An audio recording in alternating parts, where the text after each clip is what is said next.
नमस्कार साथियों, मैं और वंदे मातरम।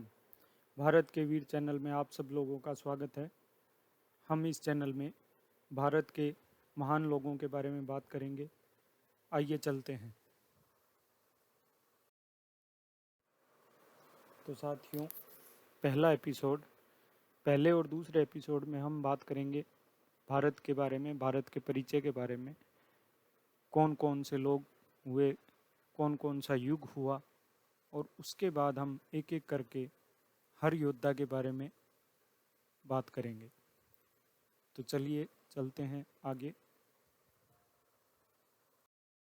दो भागों में लिए, भाग एक, भाग दो। आज यद्यपि इतिहास की पुस्तकों की कमी नहीं है, पाठशालाओं और महाविद्यालयों में इतिहास विषय के रूप में पढ़ाया जाता है, किंतु वह इतिहास कैसा है और उससे बच्चों के मन मस्तिष्क पर कैसी छवि पड़ती है, हर प्रबुद्ध व्यक्ति जानता है। साथियों, मैं आपको प्राचीन भारत के इतिहास और वीरों और महापुरुषों के बारे में बताने जा रहा हूँ, जो भारतवर्ष में जन्मे और महान हो गए।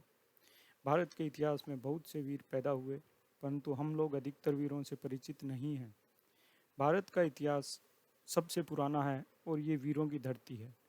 समय के साथ कुछ बाहरी ताकतों, चालों और षड्यंत्रों की वजह से हमें अपने इतिहास से वंचित रखा गया। मैं अपनी तरफ से पूरी कोशिश करूंगा कि आपको भारत के महान वीरों के बारे में अवगत करा सकूं। भारत का इतिहास कई हजार वर्ष पुराना है साथियों। माना जाता है कि ये 75,000 साल पुराना है। इसको समझने के लिए हम अलग अलग युग के बारे में बात करेंगे तो ज़्यादा अच्छा समझ में आएगा। भारतीय उपमहाद्वीप के इतिहास को जानने के लिए हमको समझना होगा भारतीय उपमहाद्वीप के अलग अलग युगों को। सर्वप्रथम पाषाण युग, जिसमें मेहरगढ़ संस्कृति का विकास हुआ। कांस्य युग, जिसमें सिंधु घाटी सभ्यता संस्कृति का विकास हुआ। उसके बाद लौह युग, पूर्व मध्यकाल, देर मध्यकाल, मध्यकाल और आधुनिक काल। तो अब हम इसको इस प्रकार से समझेंगे। सबसे पहले पाषाण युग, मेहरगढ़ संस्कृति। मेहरगढ़ संस्कृति जो है वो तमिलनाडु में हाल ही हुई खोज के अंदर इस क्षेत्र में सबसे पहले मानव की उपस्थिति का पता लगा है। यहाँ पर कुछ पत्थर से निर्मित हथियार भी मिले हैं।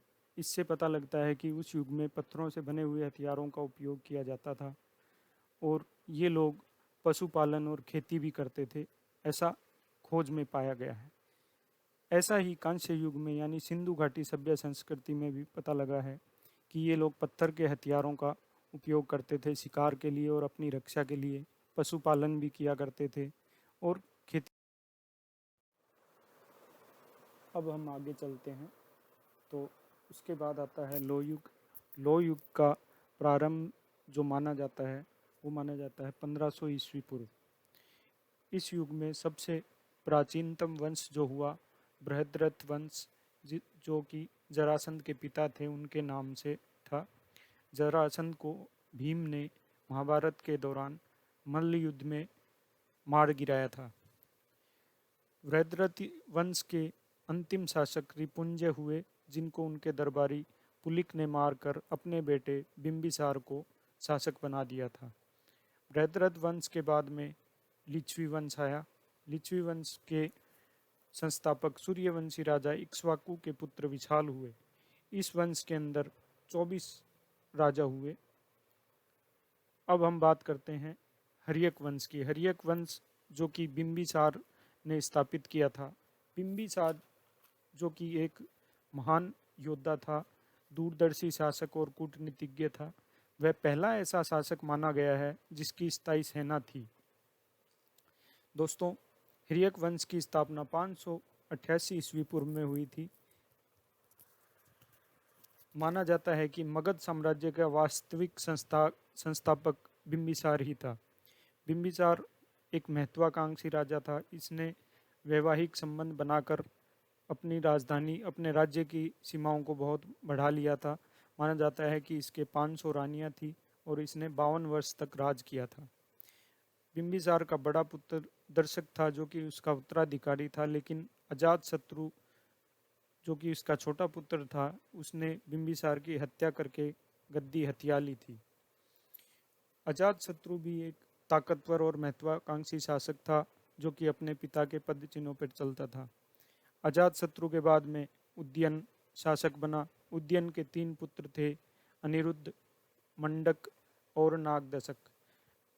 ये बारी बारी से हर्यक वंश के शासक बने, लेकिन नागदशक जो कि अंतिम शासक था वह बहुत ही विलासी था तथा इसको इसके सेनापति शिशुनाग ने मारकर गद्दी को हथिया लिया था और शिशुनाग वंश की स्थापना की।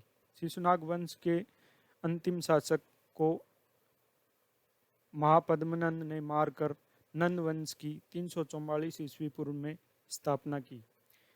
नंद वंश के अंदर बहुत से शासक हुए, लेकिन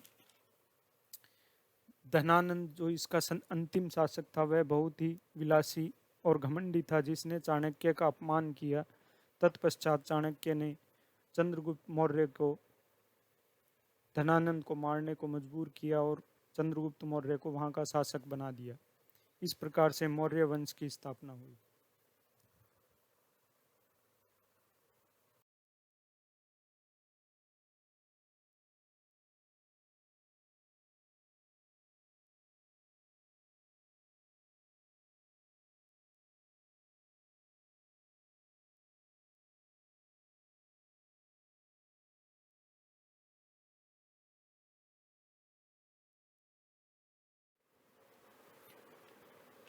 तत्पश्चात हम बात करते हैं पूर्व मध्यकाल की, जिसमें सातवाहन वंश, जिसका कि सिमुक नामक राजा बहुत ही प्रसिद्ध हुआ था।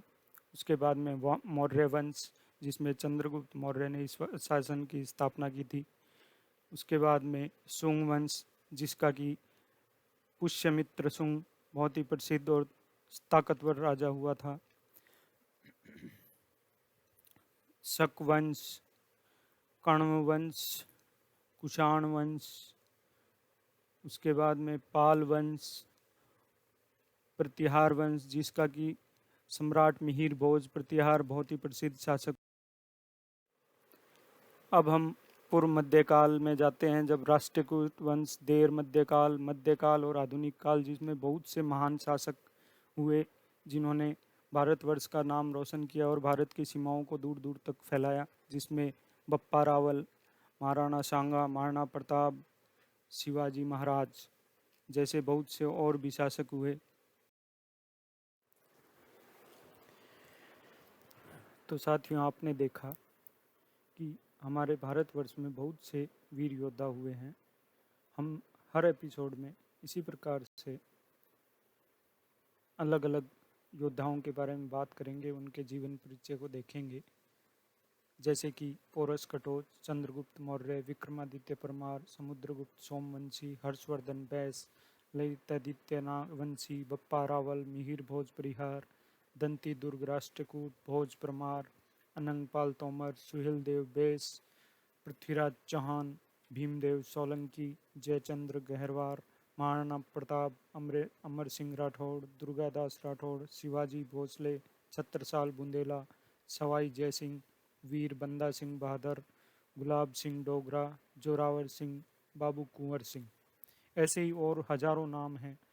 बहुत से वीर हमारे यहाँ पे पैदा हुए हैं, लेकिन उनके बारे में हमें न तो इतिहास की किताबों में पढ़ाया गया, ना ही हमें बताया गया।